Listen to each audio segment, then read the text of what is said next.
या वैखरीतून केलेलं भजन त्याला काही वेळेची मर्यादा असेल. थकेल ना होई वाणी, ही वैखरी थांबेल. भजन अखंड करायचं आहे. तो विषय झाला पाहिजे भजन हा. गोविंद गोविंद मना लागलिया छंद, विषय तो त्यांचा झाला नारायण, असा एकमेव भजनाचा विषय झाला पाहिजे.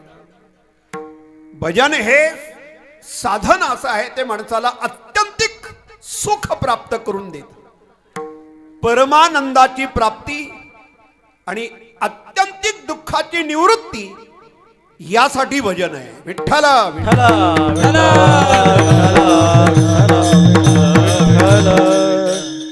थोडं सामाजिक दृष्टीने तर आपण पाहिलं, भजन हे माध्यम सामाजिक जागृतीसाठी, लोक जागृतीसाठी, सामाजिक उन्नतीसाठी वापरलेलं अत्यंत प्रमुख साधन म्हणजे भजन. बघा, संत एकनाथ महाराजांचा काळ जर आपण पाहिला, समोर घेतला, का बरं संत एकनाथ महाराजांना तळागाळामध्ये जाऊन तुम्ही भजन करा, प्रेमनगराला जाऊन तुम्ही सावध व्हा, असं का बरं एकनाथ महाराजांना सांगावं लागलं? याचा अर्थ असा आहे, हा समाज त्या काळातला निद्रिस्ती दिसतोय, त्या काळातला समाज हा बेसावध दिसतोय. त्याला जागा करायचंय, त्याच्या कर्तव्याची जाणीव त्याला करून द्यायची. तुम्ही संत एकनाथ महाराजांच्या काळातली सामाजिक या महाराष्ट्रातली परिस्थिती जर समोर घेतली ना, मग आपल्या लक्षात येईल, या प्रेमनगराला जाऊन तुम्ही भजन करा आणि सावध व्हा, हे संत एकनाथ महाराजांनी का सांगितलं, ही परिस्थिती समोर घेतल्यानंतर लक्षात येईल. विठ्ठल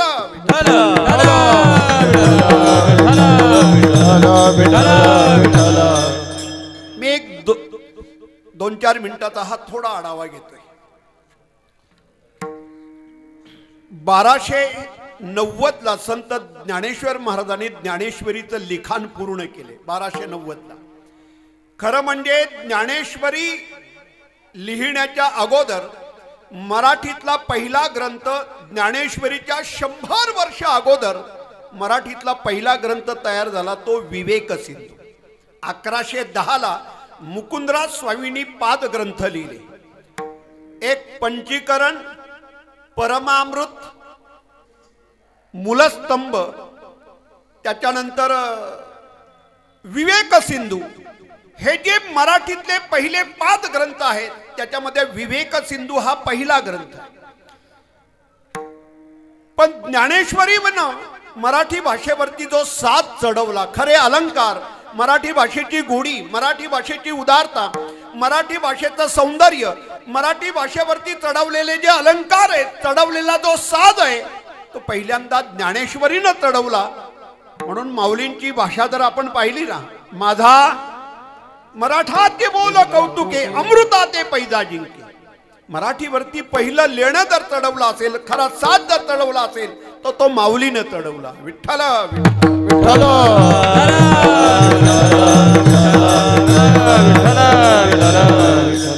साधारणपणे 1296 संत ज्ञानेश्वर महाराज संजीवन समाधीस्थ झाले. माऊलींच्या सोबत संत नामदेव महाराज आहेत. माऊली संजीवन समाधीस्थ झाल्यानंतर संत नामदेव महाराज 56 वर्ष राहिले. या 56 वर्षामध्ये संत नामदेव महाराज 35 वर्ष आपल्या महाराष्ट्रामध्ये थांबले आणि 21 वर्ष या देशाच्या उत्तरेकडे गेले. आजही आपण कधी देशाच्या उत्तरेमध्ये जर गेलात ना, हा उत्तरेचा प्रांत 13व्या शतकामध्ये संत नामदेवानी असा धवळून काढला. म्हणजे शीख संप्रदायाचे जे पहिले धर्मगुरू आहेत, पूज्य गुरु नानकजी, 70 वर्षाच्या आयुष्याचा काळ आहे पूज्य गुरु नानकजींच्या आयुष्याचा.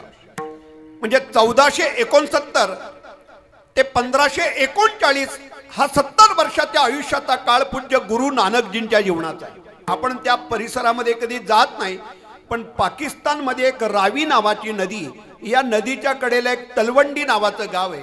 याच गावामध्ये पूज्य गुरु नानकजींचा जन्म झाला. हे शीख संप्रदायाचे पहिले धर्मगुरू झाले.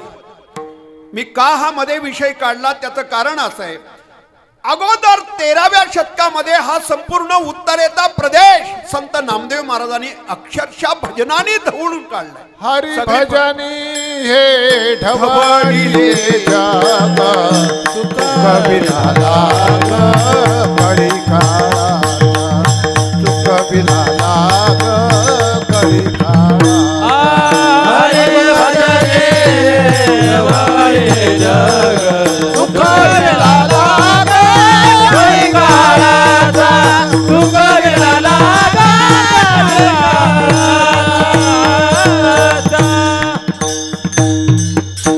हरिभजनी हे धवळिले जग चुकविला लाग कळी काळाचा. हा 21 वर्षाचा काळ आहे. अहो, आपल्या प्रांतामध्ये एखादं आध्यात्मिक कार्य करणं काय मोठं अवघड आहे. परप्रांतामध्ये जायचंय आणि हे आपलं आध्यात्मिक कार्य परप्रांतामध्ये जाऊन राबवायचे. नाचू कीर्तनाचे रंगी ज्ञान दीप लावू जगी.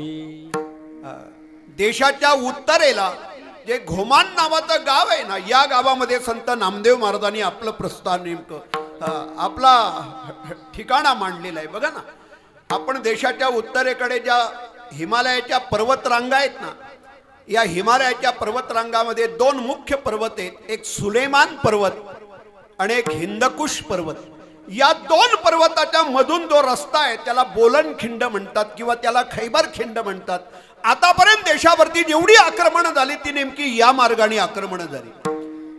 म्हणजे 13व्या शतकामध्ये पहिल्यांदा संत नामदेव महाराजांनी उत्तरेमध्ये जाऊन ही आक्रमणं थांबवण्याचं एक महान कार्य संप्रदायामध्ये पहिल्यांदा संत परंपरेमध्ये जर कुणी केलं असेल तर ते संत नामदेव महाराजांनी केलं.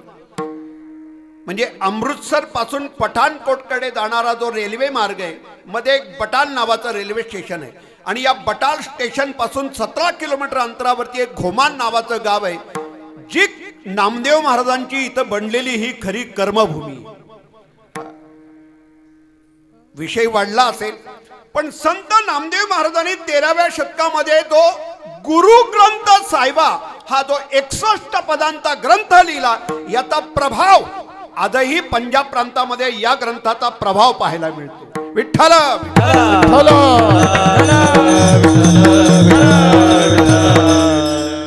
संत नामदेव महाराजांच्या नंतर 56 वर्षानं संत ज्ञानदेवांच्या नंतर 56 वर्षानंतर संत नामदेव महाराजांचं कार्य थांबले. संत ज्ञानदेवांच्या नंतर एकनाथ महाराजांचा काळ आहे तो 255 वर्षाचा मधला काळ आहे आणि या 255 वर्षाच्या काळामध्ये वारकरी संप्रदायाला, भागवत संप्रदायाला ग्लानी आली. हा जो मध्ये 255 वर्षाचा काळ हा भागवत संप्रदायाच्या दृष्टीनं अत्यंत असा उदासीन काळ आहे. याला महाराष्ट्राच्या इतिहासामध्ये तमोयुगाचा काळ म्हणतात. हा 373 वर्षाचा काळ आहे. मी अभ्यासकांच्या दृष्टीनं हा विषय आपल्या समोर मांडतोय. 1192 ते 1565 हा जो 373 वर्षाचा काळ आहे. या 373 वर्षाच्या काळामध्ये कोणी हक्काचा वाली नाही, आपल्याला मालकच नाही, या रयतेला प्रजेला कुणाचा आधारच नाही.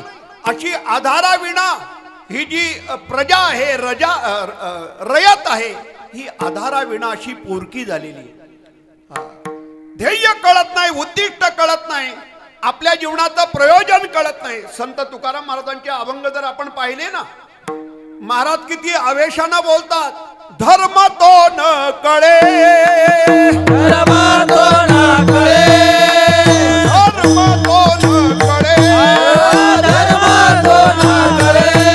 काय झाकिले डोळे, काय झाकिले डोळे, काय झाकिले डोळे, काय झाकिले डोळे, काय झाकिले डोळे, काय झाकिले.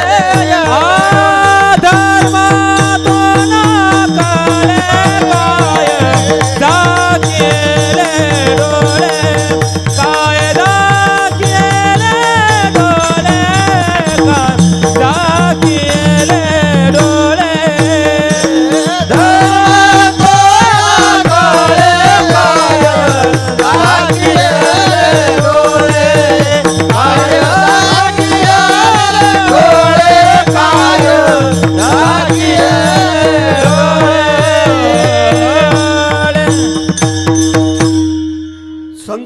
तुकाराम महाराजांचं हे बोलणं किती आवेशाचं आहे. तुझं कर्तव्य तुला कळतं का निद्रिस्त आहे हा समाज. हा जो मधला 200, 250, 255 वर्षाचा जो मधला काळ आहे, या समाजाला पुन्हा जाग करायचंय, पुन्हा त्याला कर्तव्याची जाणीव करून द्यायची, पुन्हा त्याला सावध करायचंय. बेसावध असणारा हा समाज आहे. मग भावनिक दृष्ट्या या समाजाचा उत्थान करण्यासाठी, समाजाची जागृती आणि सावध करण्यासाठी भजन हे संत एकनाथ महाराजांनी वापरलेलं प्रमुख साधन आहे. आणि मग त्याला वेगवेगळी रूपक केली संत एकनाथ महाराजांनी.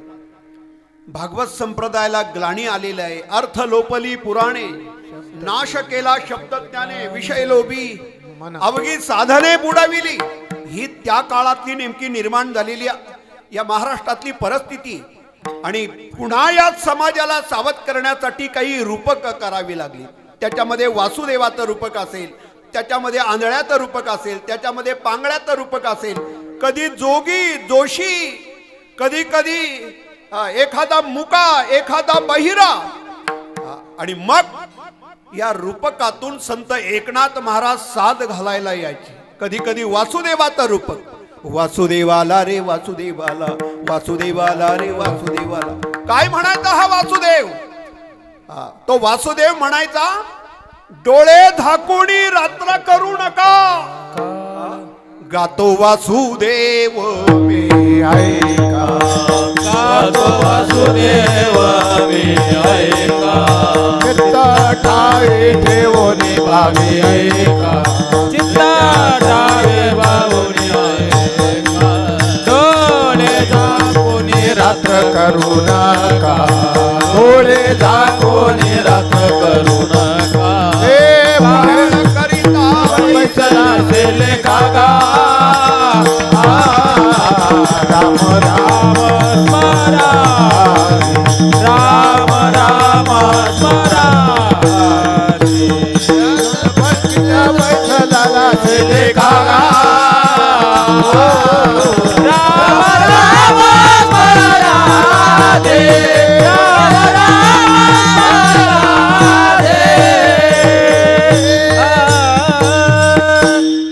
वासुदेवाच्या रूपकातून संत एकनाथ महाराज समाजाच्या प्रत्येक घटकाला जाऊन सांगतात, डोळे झाकून रात्र करू नका, सावध व्हा, जागे व्हा. म्हणजे त्यांच्या समोरची निर्माण झालेली जी परिस्थिती, या परिस्थितीला सामोरं जाण्यासाठी तुम्ही सावध राहायला पाहिजे, जागे व्हायला पाहिजे.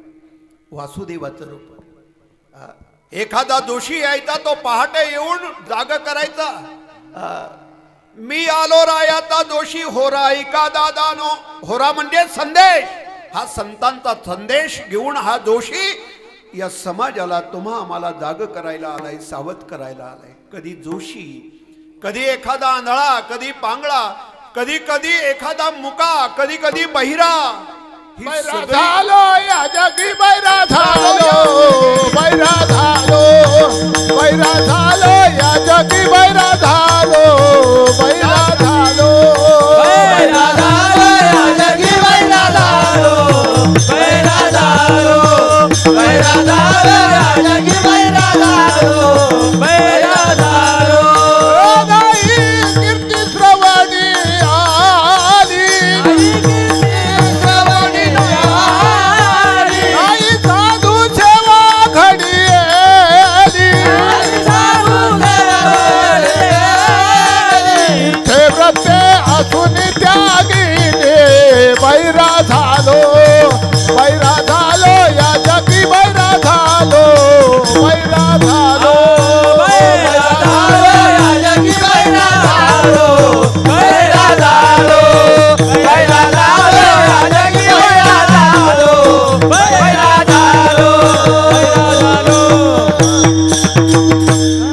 बहिऱ्याचं रूपक आहे.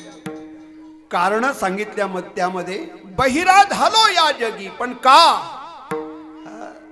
त्याची कारण सांगितली. मुका झालो, त्याची कारण सांगितली. संतांची निंदा केली, हरिदासांची स्तुती नाही केली, तेणे वाचा, मुक्याची लक्षणं, बहिऱ्याची लक्षणं, हे सगळे रूपक संत एकनाथ महाराज या समाजाला जाग करण्यासाठी ही सगळी रूपकं वापरतायत आणि या सगळ्या रूपकांच्या मध्ये आज संत एकनाथ महाराज वाघ्याचं रूपक करतायत. वाघ्याचं हा अभंग रूपक प्रकरणातील आहे. वाघ्याचं रूपक करतात. हा कोण वाघ्या आहे? हे बघा, पांडुरंगाच्या भक्ताला वारकरी म्हणतात, भगवान महादेवाच्या भक्ताला कापडी म्हणतात, देवीच्या भक्ताला भोप्या म्हणतात आणि खंडेरायाच्या भक्ताला वाघ्या म्हणतात. विठ्ठल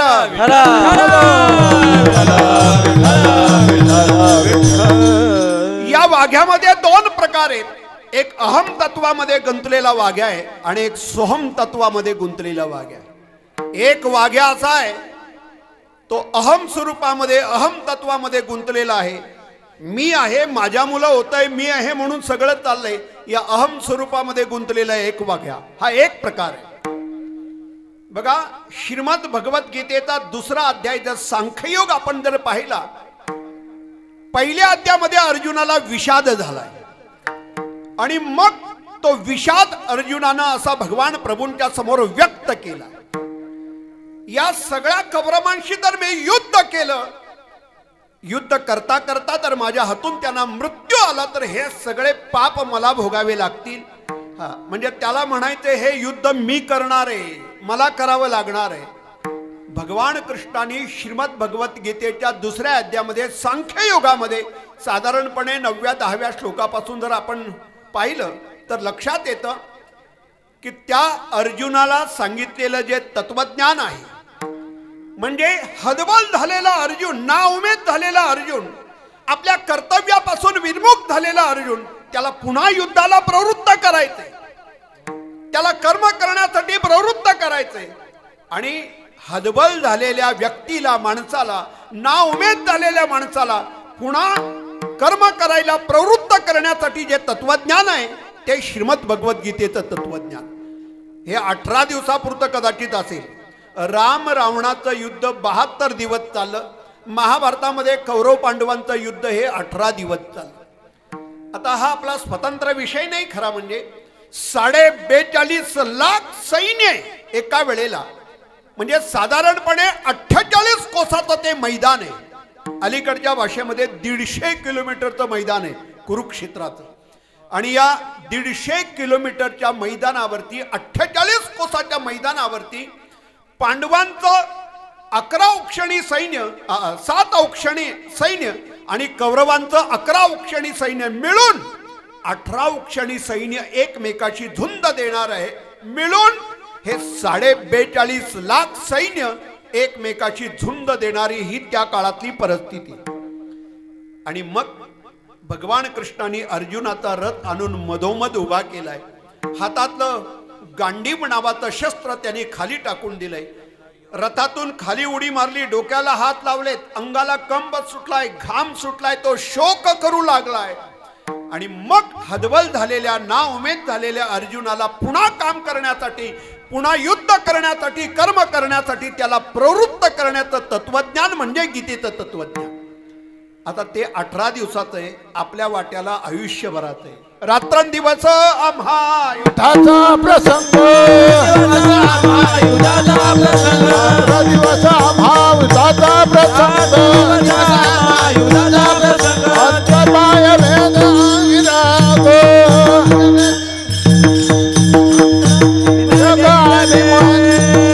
रात्रंदिवस आम्हा युद्धाचा प्रसंग, अंतर्बाह्य जग आणि मन. पुढचे श्लोक जर आपण पाहिले ना, म्हणजे अगदी 27वा श्लोक जर पाहिला दुसऱ्या अध्यायातला, आता ज्ञानेश्वरी कंठस्थ असणारे, मुखोद्गत असणारी महाराज मंडळी माझ्या समोर आहे, जी आपल्याला पारायणाला लाभलेली. जातस्य ही ध्रुव, म्हणजे अगदी ह्या सगळ्या श्लोकाचा विस्तार, म्हणजे हे सगळे गीतेवरच्या श्लोकाचं माऊलींचं चिंतन जर आपण पाहिलं ना, ऐके शरीर तरी एक, का शोक करतोस, ही सगळी उदाहरणं, सगळे दृष्टांत. तू कोण मारणार आहे? तशी जीर्ण वस्त्र चांडीचे का नूतन वेडीचे, तैसे देहांतराचे स्वीकारीचे चैतन्य नाते. या सगळ्या ओव्या आपण पाहून घ्या. मी थोडा मुद्द्याचा आपल्या समोर बोलतोय. आपल्या वाट्याला आलेलं हे रात्रंदिवसाचं युद्ध आहे, रात्रंदिवसाचा संघर्ष आहे.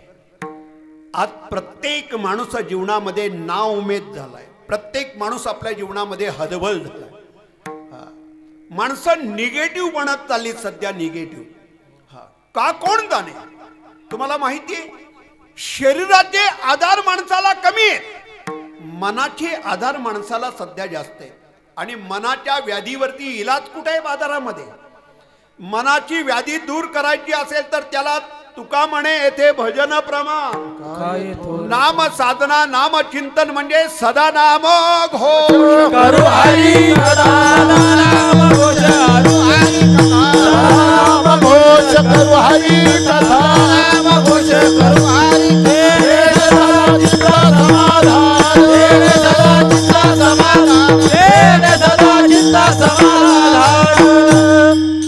सदा नामघोष करू हरी कथा, तेडे सदा चित्ता समाधान. चित्ताला समाधान प्राप्त करून देणारं माध्यम जर कोणतं असेल तर ते फक्त नाम साधना, चिंतन, भजन, नामस्मरण. आतून माणूस अक्षरशः असा पोखरलेला आहे. क्लेश, चिंता, उद्वेग, व्यथा, दुःख दाखवत नाही माणूस. तो लाजतोय, घाबरतोय, उघड करायला भीतोय. माझं म्हणणं नाही, संत तुकाराम महाराजांचं म्हणणं आहे, ठाऊकाची आहे संसार दुःखाचा, चित्ती क्षीण त्याचा वाहू नये. माणसं आपलं दुःख झाकून ठेवतायत, कोणी बोलायला तयार नाही. अर्जुनाकडून हे शिकायचं, त्यांनी आपली उद्विग्नता देखील व्यक्त केली, आपला विषाद व्यक्त केला. हे बघा, आजार रोग सगळ्यांच्या समोर झाकून ठेवला तरी चालतो, पण डॉक्टर समोर झाकून ठेवून चालत नाही. बरोबर आहे. उघड करावा तर त्याच्यावरती इलाज आहे. अर्जुनाने पहिल्या अध्यायामध्ये आपला विषाद व्यक्त केला नसता तर त्याच्यावरती इलाज भगवंताला सांगता आली नसती. हे दुखणं, ही व्यथा, ही व्याधी आहे ती तुमच्या आमच्या जीवनातली. म्हणून त्याला कर्म करायला प्रवृत्त केलं. तुला टाकता येणार नाही, कर्मठ सांडता येणार नाही, कर्माचा त्याग करता येणार नाही. ते वारकरी संप्रदायाचे अर्धर्यू परमपूज्य मामासाहेब दांडेकर, मामासाहेबांची जी ज्ञानेश्वरी आहे ना, त्या ज्ञानेश्वरीमध्ये जी प्रस्तावना आहे, त्या प्रस्तावनेमध्ये कर्मशास्त्राचे 2 सिद्धांत मांडले. कर्मशास्त्राचा पहिला सिद्धांत आहे, ज्याला ज्याला देह मिळालेला आहे त्याला कर्म करावीच लागणार आहे. हा कर्मशास्त्राचा पहिला सिद्धांत आहे. कर्मशास्त्राचा दुसरा सिद्धांत आहे, केल्या कर्माचं फळ त्याला भोगावंच लागणार आहे. मी 2 कर्मशास्त्राचे सिद्धांत आपल्या समोर मांडले. कर्मशास्त्राचा पहिला सिद्धांत आहे, ज्याला देह मिळालाय त्याला कर्म करावीच लागणार आहे. सगळ्या ओव्या पाहून घ्या. पाहे पा शरीराची या गावा, किंवा देहाची या गावा आलिया, जन्म मृत्यूची या सोहळिया, ना म्हणे धनंजया. आपण देहरूपी गावाला आलो, आपल्याला कर्माचा त्याग करता येणार नाही. ते साने गुरुजींचं भारतीय संस्कृती नावाचं एक पुस्तक आहे. कधी कधी कीर्तनकारांना, प्रवचनकारांना, व्याख्याते, प्रवक्ते, कीर्तनकार, प्रवचनकार यांना अवांतर वाचन खूप गरजेचं ठरतं. साने गुरुजींच्या साहित्यामध्ये त्यांचं एक भारतीय संस्कृती नावाचं पुस्तक आहे. साने गुरुजींना फार चांगला विषय त्यामध्ये मांडलेला आहे. या हाताचा संबंध कर्माशी आहे, ज्ञानाचा संबंध बुद्धीशी आहे आणि हृदयाचा संबंध भक्तीशी. ज्याला देह मिळालेला आहे त्याला कर्म करावीच लागणार आहेत, त्यांनी कर्माचा त्याग करून चालणार. अलीकडे शाळा कॉलेजच्या भिंतीवरती एक वाक्य लिहिलं जातं, कर्मण्यवाधिकारस्ते मा फलेषु. हे वाक्य लिहिलं जातं आणि साधारणतः असा अर्थ लावला जातो, कर्म करत राहा पण कर्माच्या फळाची अपेक्षा करायची. म्हणजे महिनाभर कंपनीमध्ये काम करा आणि पगाराची अपेक्षा करायची. म्हणजे असा अर्थ लावायचा. सांगा ना, कर्माच्या फळाची अपेक्षा करायची नाही. आपण जे जे कर्म करतो, ज्याला देह मिळालेला आहे त्याला कर्माचा त्याग करून कसा चालेल. त्याला सांडता येणार नाही, कर्म टाकता येणार नाही. मग कोणी महाराज असो, कोणी एखादा साधू असो, महात्मा असो, एखादा ऋषीमुनी असो, ज्याला ज्याला देह आहे त्याला कर्म करावीच लागणार आहेत. कर्माचा त्याग करता येणार नाही, पण ती कर्म त्याला निष्काम कर्मामध्ये मोडता आली पाहिजे. श्रीमद भगवद्गीतेच्या चौथ्या अध्यायामध्ये 18व्या श्लोकावरती बुद्धिमान पुरुषाची व्याख्या केली. बुद्धिमान मनुष्येषु कृष्ण कर्म करो. काय माऊलींच्या ओव्या आहेत याच्यावरती. आणि उदो अस्तुचणी प्रमाणे जैशी सूर्याचे न चालता चालणे तैसे नष्कर्मिती जे कर्म कर्मीची असतात. सूर्य पूर्वेला उगवतो आणि पश्चिमेला मावळतो. हे जरी आपण रोज आपल्या दृष्टीनं पाहत असलो, जरी आपल्या डोळ्यांनी पाहतोय, तो पूर्वेला उदयाला येतो आणि पश्चिमेला तो मावळतीला जातो. म्हणून नाव पण उगवती आणि मावळती अशा त्या दिशांना नावं व्यवहारातून दिली. म्हणजे पूर्वेला उगवतो, पश्चिमेला मावळतो. संत ज्ञानेश्वर महाराजांनी याच्यावरती भौगोलिक सिद्धांत मांडला. जरी तो पूर्वेला उगवत असेल आणि पश्चिमेला मावळत असेल तरी माऊलींचं म्हणणं आहे तो उगवत पण नाही आणि तो मावळत पण नाही. आपण जो पाहतोय हा आपल्या दृष्टीचा भ्रम आहे. म्हणजे हा दृष्टांत, हे उदाहरण आपल्याला दिलंय. आपल्याला वाटतंय मी करतोय, आपल्याला वाटतंय माझ्या मुलं होतंय, मी आहे म्हणून सगळं झालंय. या एका मीनं प्रत्येक माणसावरती असा एक जबरदस्त पगडा घातलाय की तो पावलोपावली माझ्या मुलं कर्म होतात, मी आहे म्हणून सगळं चाललंय. ते मागे काही दिवसापूर्वी योगायोगाने एका घरी, म्हणजे त्या गावात कीर्तन असल्या कारणानं एका घरी जाण्याचा प्रसंग नेमका आला. एका धनिक आणि श्रीमंत माणसाचं ते घर. आता आमच्या महाराज मंडळींना हा रोजचा अनुभव आहे नाही म्हटलं तरी. एका घरी जाण्याचा योग आला. खूप चांगल्या आदर सन्मान स्वागत त्या परिवारानं त्या कुटुंबानं केलं.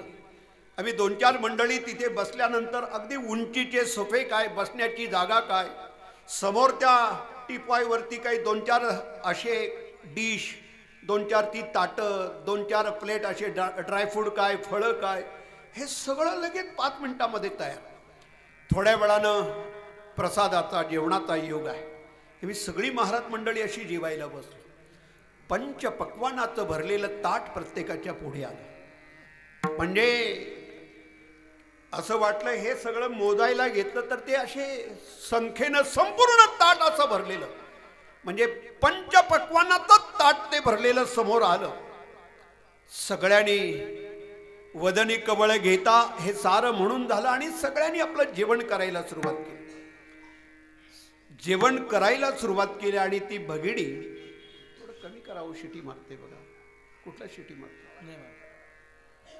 जेवण करायला सुरुवात केली आणि वाढणारी भगिनी नेमकी पुढे जेवण वाढायला आली. महाराज हे घ्या, महाराज ते घ्या, महाराज ते घ्या. आणि असं बोलता बोलता फक्त तिच्या मुखातून एकच वाक्य आलं, महाराज कसा झालाय स्वयंपाक? म्हटलं हो ताई, एवढा सुंदर स्वयंपाक झालाय, छान स्वयंपाक झालाय. एवढं बोलणं झाल्यानंतर तिच्या मुखातून एकच वाक्य आलं, महाराज अशा प्रकारचं तुम्हाला कुठेच नसेल मिळत ना. पंचपक्वान्नाचं अमृतासारखं ताट असं एका क्षणात वाटलं की ते दूर करावं, बाजूला करावं. कारण त्याच्यामध्ये मी आला, त्याच्यामध्ये अहंकार आला आणि ते अमृतासारखं ताट जणू विषासारखं वाटायला लागलं. माझा दृष्टांत उदाहरण संपलं. बघा, जीवन त्यालाच म्हणतात. या शरीराकडून होणारी जेवढी कर्म आहेत, या कर्माचा करता ईश्वर आहे असं फक्त मान्य करा. तेच कर्म निष्काम कर्मामध्ये मोडलं जातं. आणि असा जो निष्काम कर्मयोगी आहे त्याचे सारे कर्म ईश्वर स्वीकारत असतो आणि त्याचं फळ त्याच्या हातात. त्याला कर्माचा सिद्धांत म्हणतात. तुम्ही एक लक्षात घ्या, कर्म चांगले त्याचं फळ चांगलं, कर्म चुकलं फळ चुकलं. नाही लक्षात आलं? त्याला कर्माचा सिद्धांत म्हणायचं. आणि कर्माचं फळ कुणालाही चुकत नाही. जोडून या धन उत्तम व्यवहारे उदास विचारे वेच करी, हा कर्माचा सिद्धांत आहे. ज्याला देह मिळालाय त्याला कर्म करायचीच आहेत आणि कर्माचं फळ भोगावत लागणार आहे. संत एकनाथ महाराजांचा अभंग आहे, एका जनार्दनी प्रारब्धाचा भोग करिता उद्वेग न टळेची. प्रारब्धाच्या भोगाविषयी तुम्ही कितीही चिंता करा, प्रारब्धाचे भोग चुकणार नाही. न टळेची म्हणजे टळणार नाहीत. कुणाला प्रारब्धाचे भोग टळलेच सांगा, कुणाला चुकलेच सांगा. प्रारब्धाचे भोग कुणालाही टळत नाही, चुकत नाही. हा कर्मशास्त्राचा सिद्धांत आहे. म्हणून हे 2 सिद्धांत आहेत. ज्याला देह मिळालाय त्याला कर्म करायचीच आहेत आणि कर्माचं फळ भोगावत लागणार आहेत. ही पहिली पायरी म्हणजे कर्म ज्ञान केले आणि कर्म झाले त्याची भोगाले. केले कर्म झाले त्याची भोगाले. केले कर्म झाले त्याची भोगाले. केले कर्म झाले त्याची भोगाले. उपजले मेले से की उपजले मेले से की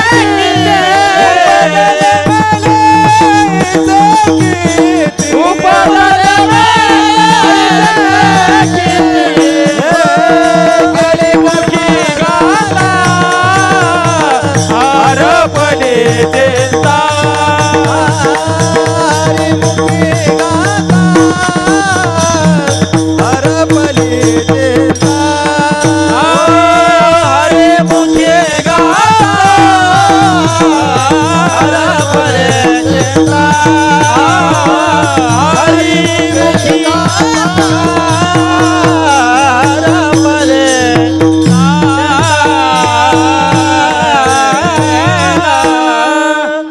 अरे जिथं झाडाचा पान देखील त्याच्या सत्तेने हलतय आणि आपण या अहम तत्वामध्ये गुंतलो. मी कोणतरी आहे, माझं काहीतरी आहे. ज्यांनी पहिल्यांदा भाषाशास्त्र तयार केलं, भाषेची रचना केली, भाषेचे पहिले रचनाकार ज्यांनी व्याकरण तयार केलं ते महर्षी पाणिनी. त्यांना देखील त्याची बाधा झाली.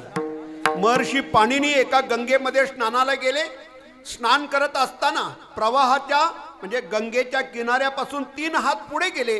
गंगेचा प्रवाह जिथून चालू होता त्या प्रवाहातली एक ओंजळ घेतली आणि पहिल्यांदा सूर्याला अशी अर्ध देणार एवढ्यात त्या ओंजळीमध्ये एक लहानशी कीड त्यांनी पाहिली. महर्षी पाणिनींनी ती ओंजळ सोडली, प्रवाहातली दुसरी ओंजळ घेतली. ती पहिल्यांदा आलेली कीड त्या दुसऱ्यांदा ओंजळीमध्ये परत आली, पण तिचा आकार असा मोठा झाला. महर्षी पाणिनींनी ती प्रवाहात पाण्याची ओंजळ सोडून दिली. प्रवाहातली तिसरी ओंजळ घेतली. ती पहिल्यांदा आलेली कीड, दुसऱ्यांदा आलेली कीड, तिसऱ्यांदा परत त्यांच्या ओंजळीमध्ये आली. पण त्या किडीचा आकार असा मोठा झाला, सर्पासारखा झाला. आणि हा जो सर्प आहे महर्षी पाणिनींच्या हातामध्ये ओंजळीमध्ये तो असा डोलायला लागला. महर्षी पाणिनींनी त्याला प्रश्न विचारला, को भवत, तू कोण आहेस? त्या सर्पानी मानवी वाणीनं उत्तर दिलं, अहम सपाहम. आता यांना भाषा कळत होती, रचना यांनी केली होती, त्यामुळे यांनी प्रश्न विचारला, अरे को भवत नाही, को भव तू.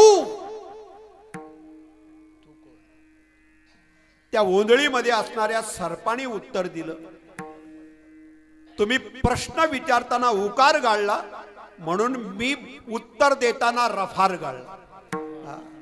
त्यांनी उत्तर दिलं, अहम सपाहम. यांनी म्हटलं सपाहम नाही सर्पाहम, हा वरता रफार कुठे? त्यांनी म्हटलं तुम्हीच उकार गाळला म्हणून मी रफार गाळला. शहाण्यानं जास्त सांगावं लागलं नाही. महर्षी पाणिनींच्या लक्षात आलं, कोणीतरी मला शेरात सव्वाशेर भेटला. आणि बोलता बोलता बोलता बोलता या दिव्य म्हणजे महर्षी पाणिनींच्या हातामध्ये असणार त्या सर्पाचं रूपांतर एका दिव्य पुरुषामध्ये झालं. ओंजळीतून जन्म झाला म्हणून नाव ठेवलं पतंजली. आणि हीच पुढे जी पतंजलींनी लिहिलेली जी योगसूत्र, त्याला पातंजली योगसूत्र असं नाव पडलं. म्हणजे जगातले पहिले भाष्यकार, त्यांना देखील कुठेतरी त्याचा स्पर्श होतोय. काही नामदेव महाराजांचं बोलणं आहे, अहंकाराचा वारा न लागो राजसा. अहो इथे आपलं काय, झाडाचं पान, वृक्षाची ये पान, हले जाती सत्ता, राहिली अहंता मग कोठे. आम्ही सगळे अहम तत्वामध्ये गुंतलो. म्हणून संत तुकाराम महाराजांनी आपल्याला सांगितलंय, देह नभे मी हे सरे उरला उरे विठ्ठल. काय करा, देहाच्या निरासे पावी जया ठाया, माझी ऐशी काया दवन. हे शरीर माझं नाही, ही काया माझी नाही, हे त्याच्या सत्तेनं चालतंय. इथे मी कोण आहे? आपण अहम तत्वातून आता सोहम तत्वाकडे जायचे. हा प्राणवायू, हा श्वास, ही चैतन्य घन शक्ती, हे भगवंताचं ईश्वरी स्वरूप, ही जीवनातली प्रधान शक्ती. बघा थोडंसं विस्ताराने हा विषय आपल्या समोर मांडतो. हिंदू संस्कृती ही तेजाची पूजक आहे आणि तेजशक्ती ही जीवनाची प्रधान शक्ती. गायत्री मंत्रामध्ये जो भर्गो शब्द आहे ना, म्हणजे देवाला बोलावणं जाणलं जातं. ही जी सवितूर नावाची देवता आहे, हे सवितूर नावाची देवते तू ये आणि माझं संपूर्ण जीवन तेजमय कर. का? जीवनाला तेजशक्तीची गरज आहे. भर्गो म्हणजे तेज. प्रत्येक माणसाच्या जीवनाला तेजाची गरज आहे आणि ही तेजशक्ती जीवनाची प्रधान शक्ती आहे. हे जे तत्व आहे, दोन तत्व एक बाजूला, दोन तत्व एक बाजूला, म्हणजे पृथ्वी आप एका बाजूला, वायू आकाश एका बाजूला, मध्ये तेज तत्व आहे. आणि या तेज तत्वाचा जो म्हणजे त्यात येणं जाणं आहे, देहामध्ये शरीरामध्ये येणं जाणं ही जी प्रक्रिया आहे, ही जी क्रिया आहे. बघा संत एकनाथ महाराजांच्या हरिपाठामध्ये त्याचं स्वतंत्र एक अभंग आपल्याला पाहायला मिळतो, वाचायला मिळतो. 12-16 जणी हरीशी नेणती, 12-16 जणी हरीशी नेणती, 12-16 जणी हरीशी नेणती, 12-16 जणी हरीशी नेणती, म्हणून फिरती रात्रंदिवस, म्हणून फिरती रात्रंदिवस. 12-16 जणी हरीशी नेणती, म्हणून फिरती रात्रंदिवस. कोण 12 जणी, कोण 16 जणी? चंद्राच्या सूर्याच्या 12-16 कळा हे ठीक आहे, पण ह्या 12-16 जणी नाथा पुटोनी वारा जात असे अंगुले 12, तो गत्त धरुणी माघारा आतू घाली. पुन्हा तेवढ्या वेगानं तो माघारा आतू घाली. ही जी अखंड चालणारी क्रिया आहे, या तत्वाशी आपण अखंड निगडीत राहिलं पाहिजे. अहम तत्वामध्ये गुंतलेला भक्त वेगळा आणि सोहम तत्वामध्ये गुंतलेला व्यक्त वेगळा. हे जे खंडेरायाचे 2 प्रकारचे भक्त आहेत, या 2 भक्तांना संत एकनाथ महाराज उपदेश करतात. तुम्ही प्रेमनगराला जा, सावध व्हा आणि काय करा?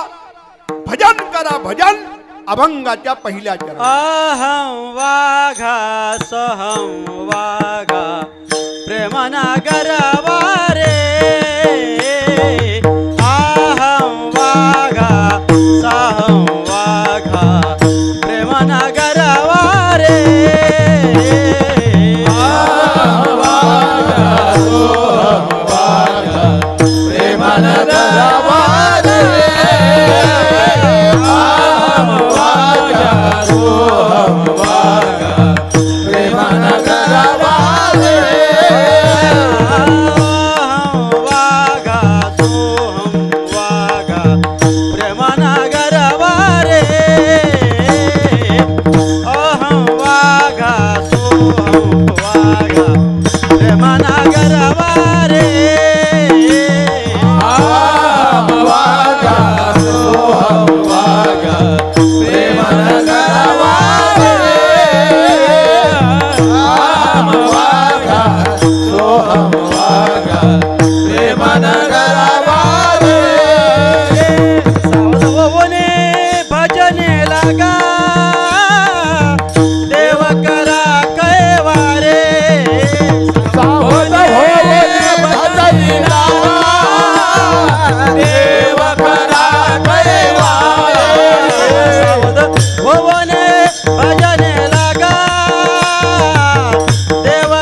नगरा वारी सावध होणी भजनी लागा आणि देवाला कैवारी करून घ्या.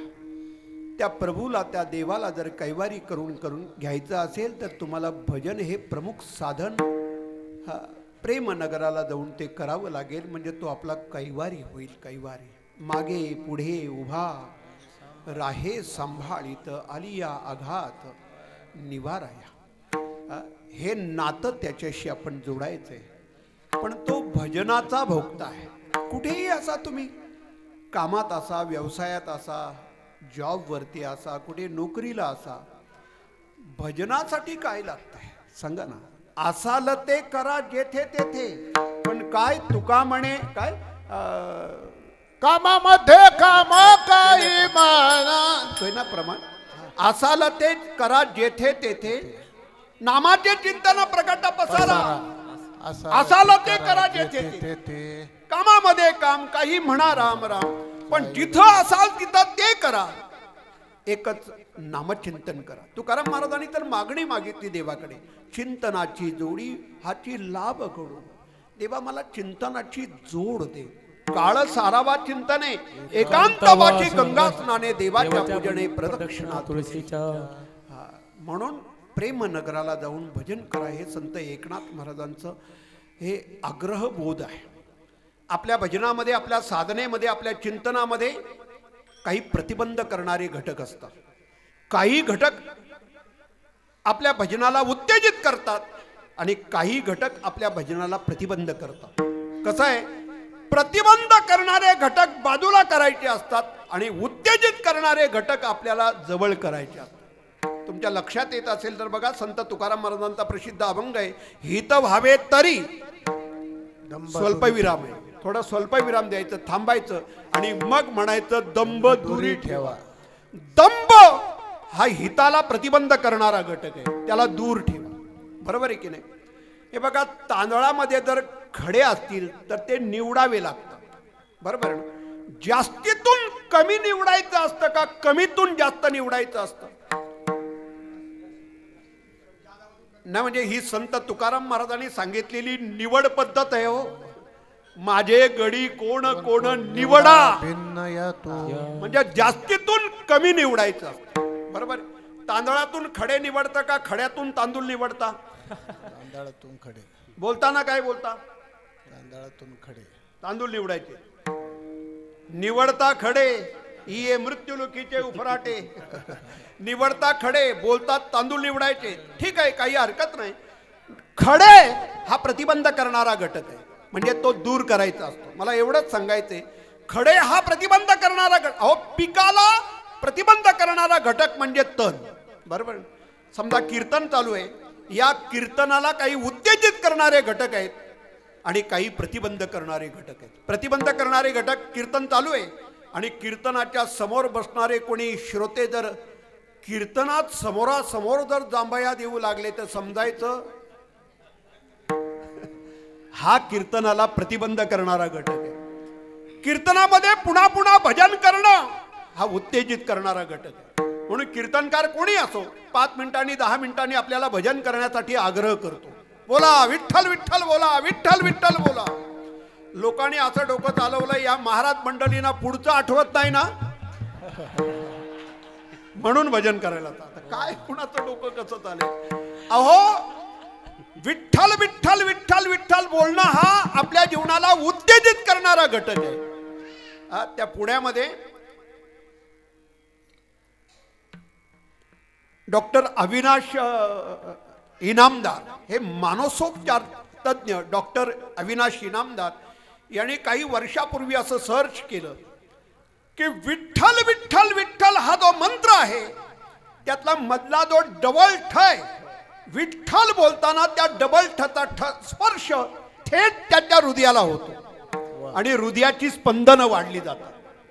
त्या डॉक्टरांचं असं म्हणणं आहे, विठ्ठल विठ्ठल हा मंत्र सलग जर त्यांनी 9 वेळा म्हटला तर अशा माणसाला शक्यतो हृदयाचे आजार होत नाही, असं त्या डॉक्टरांनी सर्च केलं. हे संत तुकाराम महाराजांनी 350 वर्षापूर्वी आपल्याला सांगितलं. विठ्ठल विठ्ठल मंत्र सोपा करी बाबा निर्मूढ, ओ करी बाबा निर्मूढ, करी बाबा निर्मूढ. विठ्ठल विठ्ठल मंत्र सोपा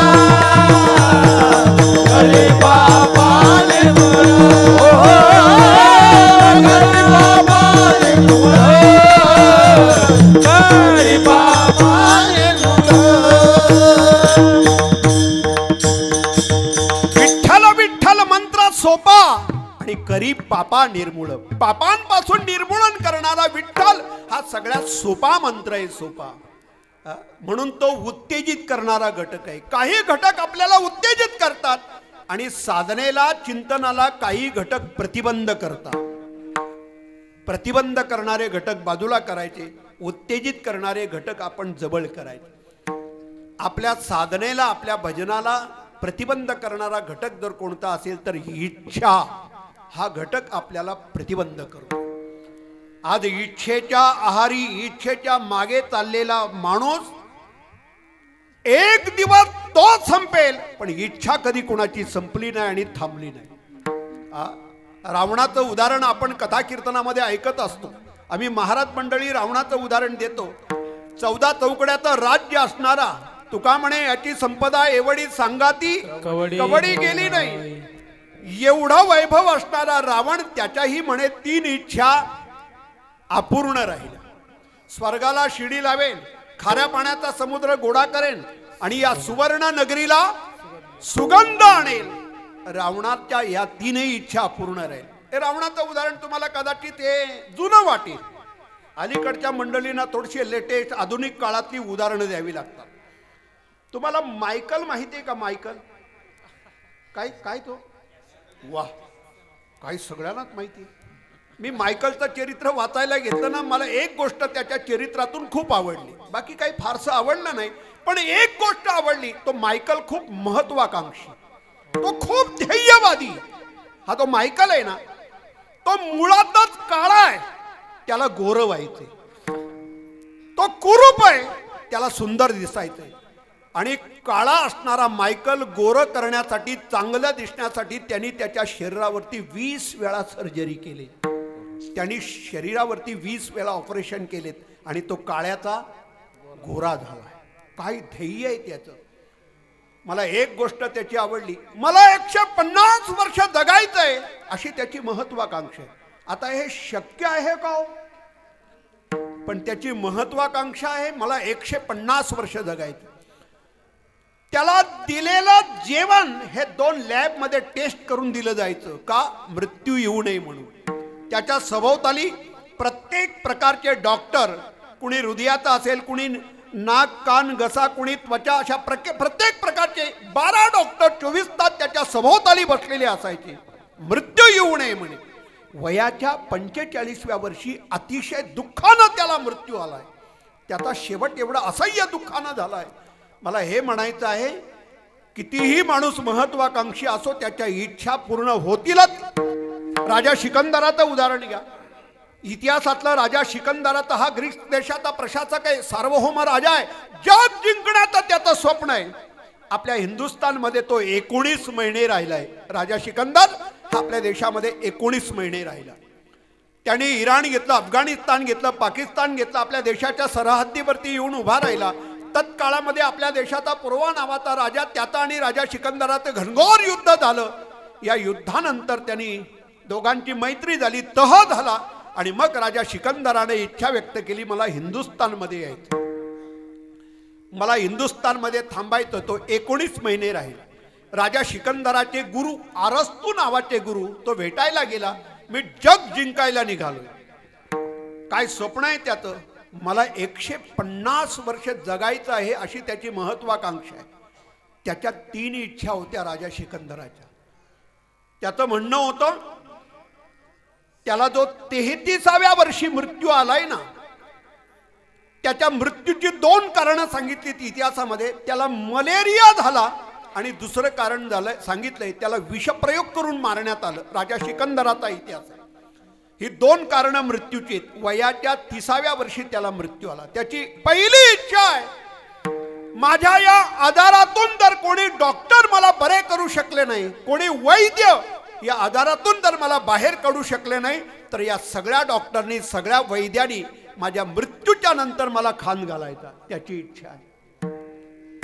त्याची दुसरी इच्छा आहे, मला मृत्यू आल्यानंतर अंत्ययात्रेमध्ये मला नेताना माझे 2 हात असे मोकळे सोडायचे. जगाला कळू द्या, राजा सिकंदर हा प्रशासक आहे, सार्वभौम राजा आहे, पण मोकळ्या हाताने आला आणि मोकळ्या हाताने गेला, हे कळू द्या. राजा सिकंदराच्या या सगळ्या इच्छा पूर्ण राहिल्या. इच्छा हा घटक असा आहे, इच्छेच्या आसक्तीच्या वासनेच्या मागे जाणारा माणूस संपेल. आजपर्यंत माणसाची इच्छा कधी संपायला तयार नाही. काय आमची वडीलधारी जुनी माणसं त्या काळात सांगायची, माणसाला आनंदानं जगायचं असेल त्यांनी अंथरूण पाहून पाय पचरावं. याचा अर्थच असा आहे, आपल्या गरजा मर्यादित ठेवा, फार आनंदानं जगता येतं. जेवढ्या गरजा वाढतील तेवढे दुःखही पदरात येतील. विठ्ठल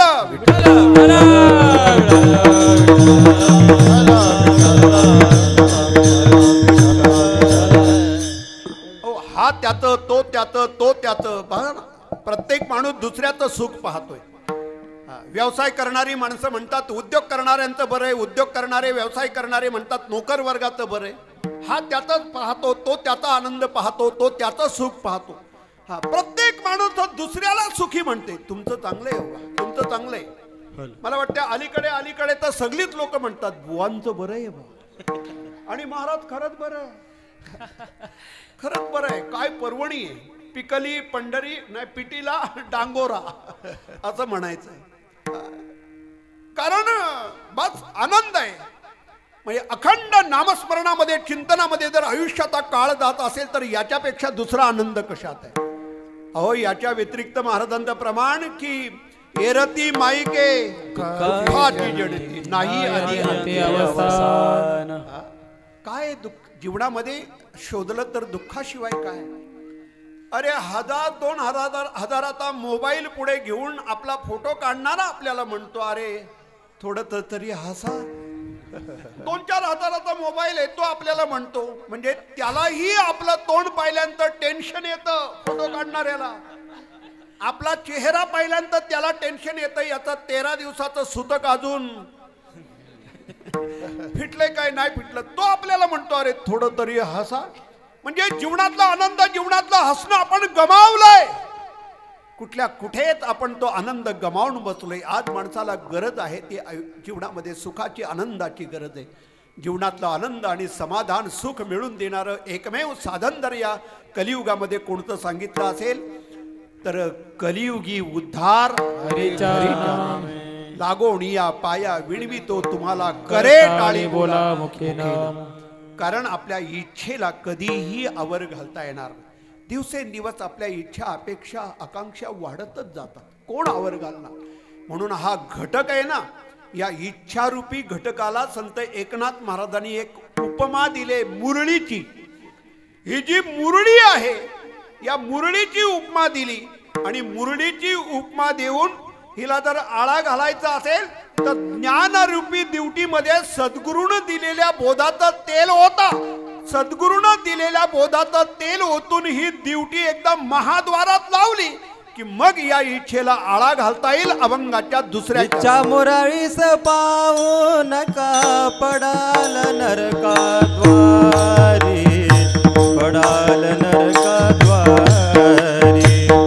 इच्छा मुरळीस पाहू नका पडाल नरकाद्वारी, पडाल नरकाद्वारी. इच्छा मुरळीस पाहू नका पडाल नरकाद्वारी. इच्छा मुरळीस पाहू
रखुमाये जय जय विठोबा रखुमाये विठोबा रखुमाये विठोबा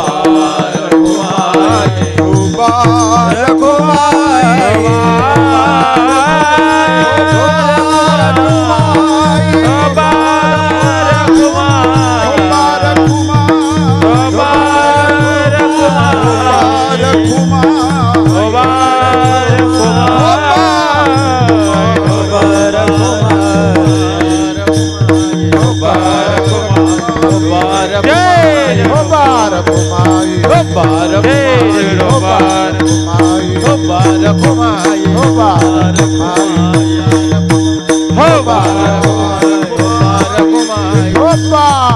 रखुमाये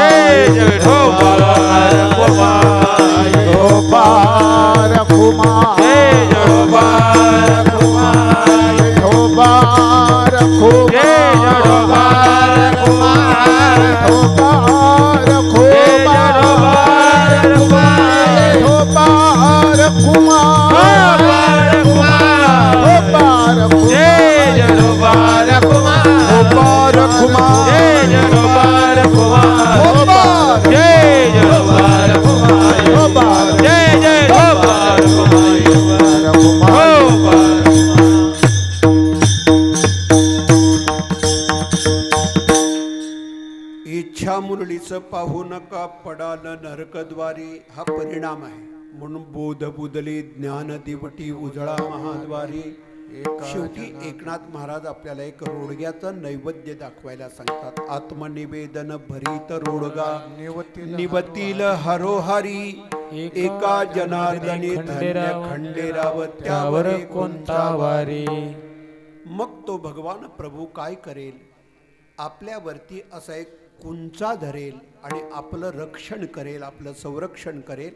पण अखंड आपला वेळ त्याच्या भजनामध्ये जायला पाहिजे असा अग्रबोध आहे एकनाथ महाराजांचा. हा मराठवाडा प्रांत आहे, मग खानदेश असेल, विदर्भ असेल, मराठवाडा प्रांत असेल.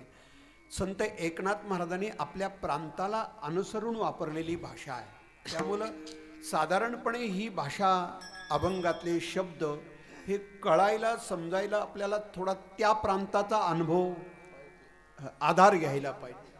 हा जो कुंचा शब्द आहे ना, कुंचा आपल्या कोकण प्रांतामध्ये या शहरी भागामध्ये आपल्याला कळणार नाही कुंचा म्हणजे काय. ते एखादं लहान मूल जन्माला आलं ना की त्याला घरातल्या सुती वस्त्राचं त्याचं डोकं, त्याचे कान सुरक्षित राहावं म्हणून त्याला डोक्यापुरतं एक वस्त्र शिवलं जातं, सुती असतं ते, त्याला टोपडं म्हणतात. मी म्हणतात का म्हटलं तर अलीकडे टोपड्याचा आणि पोरांचा संबंध राहिला म्हणून मी म्हणतात बोललो. त्याला टोपडं म्हणतात कारण अलीकडे मुलांना जेवढा टायफर कळतो, हगीर जेवढं कळतं ना, त्याला टोपडं कळत नाही.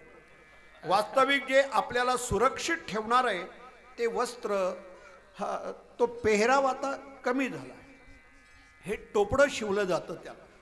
महिना 2 महिने गेले की त्या लेकराचं संपूर्ण अंग सुरक्षित राहावं म्हणून त्या टोपड्याच्या मागच्या बाजूला आणखीन एक 1.5 फुटाचं 2 फुटाचं वस्त्र जोडलं जातं आणि मग त्या वस्त्रामध्ये त्या लहान लेकराला असं गुंडाळून ठेवलं जातं, तो सुरक्षित राहतो.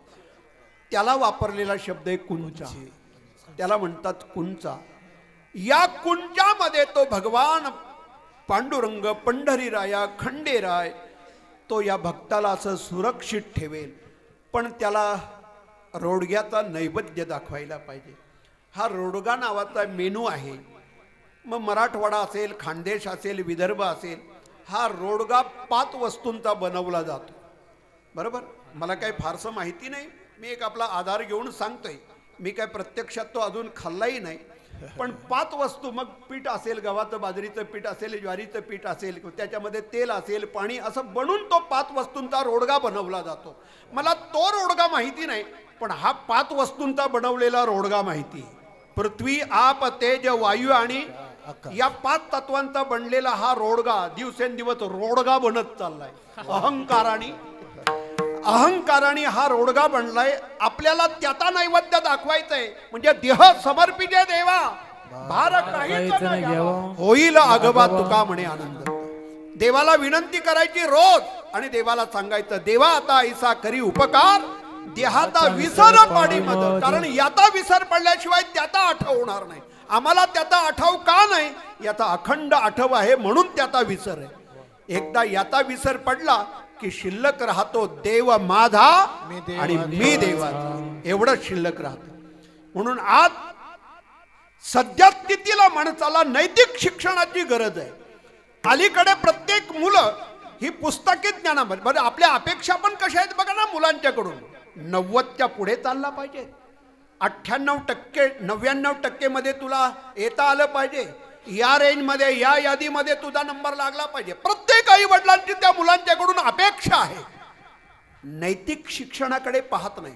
आमच्या संतांनी जगाला ते सांगितले, ते नैतिक शिक्षण सांगितले. देशाच्या शिक्षण पद्धतीमध्ये 3 प्रकार आहेत. विचाराची शिक्षण पद्धत, उच्चाराची शिक्षण पद्धत आणि आचाराची शिक्षण पद्धत.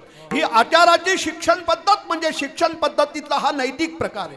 म्हणजे महाराजांचा किती गोड अभंग आहे. अर्भकाचे साठी पंते हाती धरली पाटी तैसे संत जगी क्रिया करुणी दाविती. त्याला नैतिक शिक्षण म्हणतात, त्याला आचाराचं शिक्षण पद्धत म्हणतात.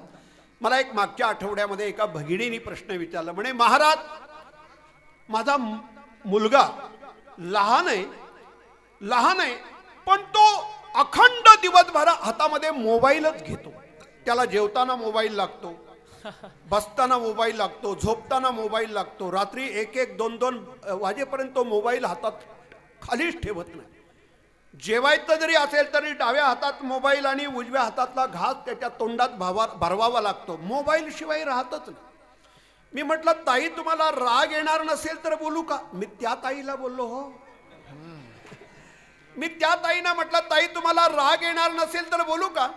म्हटलं ताई तुम्ही देखील 9 महिने 9 दिवस हातातून मोबाईल खाली ठेवला नाही. डॉक्टरच्या दवाखान्यात जाईपर्यंत तुमच्या हातात मोबाईल होता.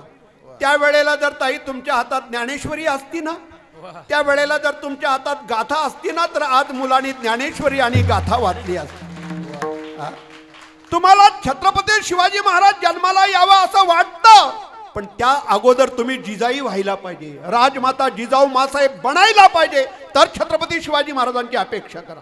स्वामी विवेकानंदांच्या सारखा 39 वर्षाचं आयुष्य असणारा हा महात्मा जागतिक धर्म परिषदेमध्ये देव धर्म आणि देव देश आणि धर्म या 3 मुद्द्यावरती 3 विषय घेऊन जागतिक परिषद अखंड 2-2, 3-3, 4-4 तासाचं वयाच्या 1893ला वयाच्या 30व्या वर्षी म्हणजे 1856 1863 ते 1902 हा 39 वर्षाचा स्वामी विवेकानंदांच्या आयुष्याचा काळ आहे.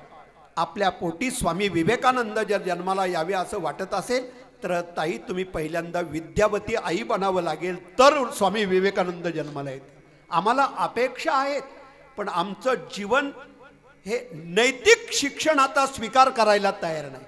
नुसत्या अपेक्षा करून चालत नाही. आमच्या संतांची ही जी पद्धत आहे, का गरज आहे या गोष्टीची, का गरज आहे, त्याला एकमेव कारण आहे जगण्याचं, जीवनाचा आनंद, जीवनाचं समाधान त्याच्यात आहे. बाकी तुम्ही शोधा, पहा, थोडंसं म्हणजे अवलोकन करा, लक्षात येईल. दुःखाशिवाय चिंता, क्लेश, व्यथा, दुःख या सगळ्यांनी माणसाच्या अंतरसृष्टीतलं जीवन असं ग्रासलेलं आहे. बाह्यसृष्टीतला माणूस वेगळा आहे आणि अंतरसृष्टीतला माणूस वेगळा आहे. मी विनोद म्हणून बोलत नाही, वास्तवता म्हणून बोलतोय. आज सगळ्यात अवघड काय माहिती, माणसाला ओळखणं अवघड झालंय. सगळ्यात अवघड आहे माणूस ओळखणं, खूप अवघड झालं. अहो शेवटच्या रात्रीपर्यंत ओळखता येत नाही माणसानं, सप्त्याच्या. तुम्ही काय डोक्यात घेतलं? म्हणजे माणूस ओळखणं अवघड आहे. तो जसा दिसायला आहे तसा असायला नाही. माणसाचं असणं वेगळे आणि माणसाचं दिसणं वेगळे. हे बाहेरून आहे ते दिसणं आहे, आतलं असणं चिंतेनी, व्यथा, दुःख, उद्वेग या बाजूनच अंतरसृष्टीतलं जीवन असं पोखारलेलं आहे आणि इथे आनंद, इथे समाधान जर निर्माण करायचं असेल तर त्याला अखंड भजन, चिंतन, नामस्मरण, साधना याच्यामध्ये आपल्या आयुष्याचा काळ, आयुष्याची वाटचाल व्हायला पाहिजे. म्हणजे आत्मनिवेदन भरीत रोडगा, हा 5 तत्वाचा रोडगा एकत्र करून याचं देवाच्या पायावरती समर्पण करा. तो म्हणजे मी आणि मी म्हणजे तो, हे त्याच्याशी आयुष्याचं नातं जोडलं की मग आपल्या जीवनातला खरा आनंद तयार होईल. तो आपल्यावरती कुंचा धरेल आणि आपलं संरक्षण करेल. असा संत एकनाथ महाराजांचा हा 3.5 चरणाचा अभंग.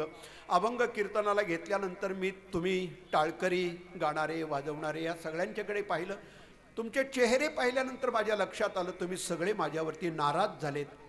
कारण अभंगाला चाली लावणं थोडंसं अवघड आहे. अशा अभंगाला चाली लावणं, खरं म्हणजे तुम्ही मुरब्बीच आहात त्यातले, म्हणून तुम्ही सुंदर अशा त्या अभंगाच्या प्रत्येक चरणाला चाली लावल्यात. कदाचित तुमचं समाधान झालं नसेल म्हणून तुम्हा सर्वांच्या समोर एक दिलगिरी व्यक्त करतो. अल्पशी वाङ्मयीन सेवा परमपूज्य बाबांच्या चरणावरती समर्पण करून वाणीला, वाङ्मयीन सेवेला याच ठिकाणी पूर्ण विराम देतो. ज्ञानेश्वर माऊली, ज्ञानराज माऊली, माऊली, ज्ञानेश्वर माऊली.